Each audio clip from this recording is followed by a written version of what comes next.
In this video, I want to talk about the top 5 duties that every trustee has in California. The number 1 duty is to follow the trust terms. And you may think that that sounds like common sense. And in fact, of course, it is common sense, but it's also one of the tenets of the Probate Code. It says every trustee has to follow the trust. And so if somebody is supposed to receive a certain asset, you have to give it to them. If the beneficiaries are supposed to receive their distributions outright versus being held in trust for some period of time, then the trustee has to give the beneficiaries their assets outright. You have to follow whatever it is the trust says. The second important duty of a trustee is the duty of loyalty, and that means a trustee has to treat the beneficiaries fairly. The trustee should be acting in the best interest of the beneficiaries, and that means making decisions that are good for the beneficiaries, not good just for the trustee. And where this one really goes wrong is when the trustee is also a beneficiary, and then that trustee starts trying to benefit themselves.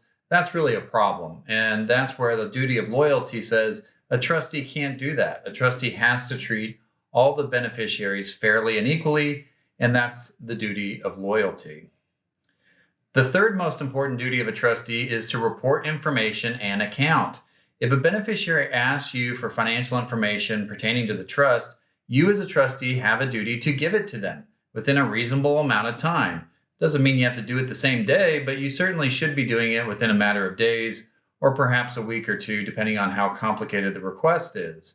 If you're the type of person who does not like having to prepare financial records or keep track of an accounting or produce financial records when you're requested to, then don't be a trustee, because those are all duties that a trustee has. They're basic trustee duties, and you must comply with them. They're not optional, they're mandatory.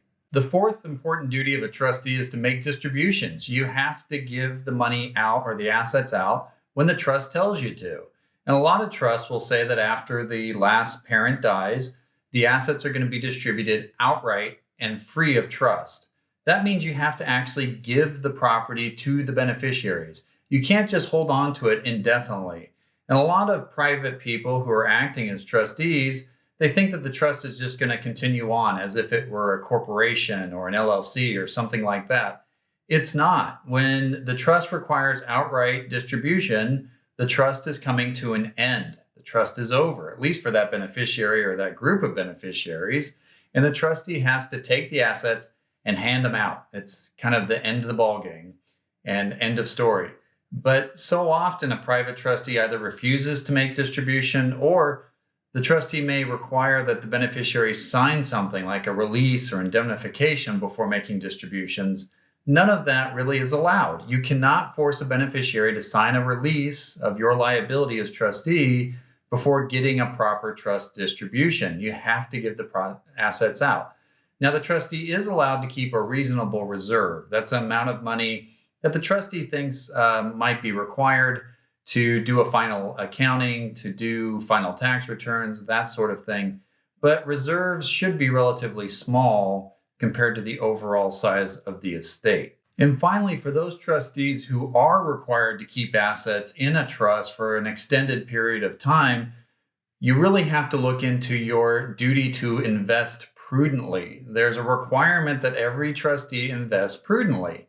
And there's a whole set of rules. In fact, there's a whole section of the California Probate Code that talks about the prudent investor rule. You really need to understand that. And if you don't understand it, and maybe you don't, and that's fine, then you have to hire a financial professional who can help you make a determination of what's reasonable and what's not.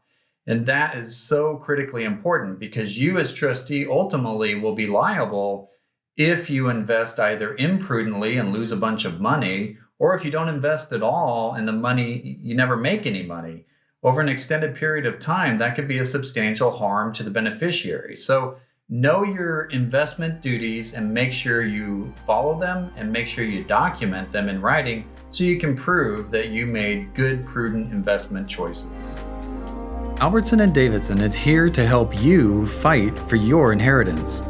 Check out aldavlaw.com for our complete library of helpful legal videos and articles from your favorite California trust and will litigation law firm, Albertson & Davidson, LLP.